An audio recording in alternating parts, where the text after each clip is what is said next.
c'est le site député.fr qui répertorie alors, tout ce que les députés font, la moindre prise de parole, moins d'amendements déposés. En ce qui vous concerne, il est passé plusieurs mois sans que vous ne prononciez un seul mot dans l'hémicycle. Vous n'avez pas déposé de proposition de loi, je ne sais pas si vous avez déposé beaucoup d'amendements. Ça donne l'impression de députés absents. C'est peut-être qu'une impression, hein, mais c'est l'objet de ma question. Alors, si vous voulez, on va reprendre depuis le début. D'une part, président de Rugy travaille ardemment aujourd'hui pour revoir avec le site nosdéputés.com les critères utilisés pour évaluer un député. Parce que le travail d'un député, ce n'est pas que la prise de parole. On a déjà arrêté de comptabiliser des cris de singe comme étant prise de parole.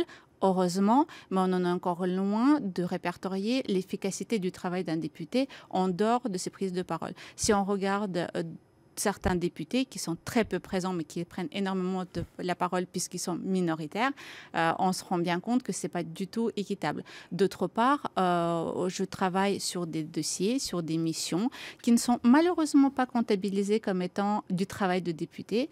J'ai eu la chance d'être associée au travail de Cédric Villani sur le rapport intelligence artificielle.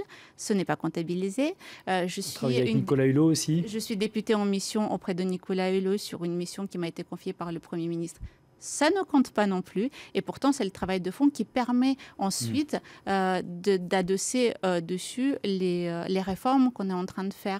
Donc, poser des questions et crier dans l'hémicycle, je ne pense pas que ce soit le seul critère important. Aucune question orale pour vous non plus, Blandine Brocard? Non, mais je vais appuyer parce que ça, c'est très important. Enfin, moi, je ne le cesse de le dire tant à mes concitoyens qu'effectivement aux journalistes.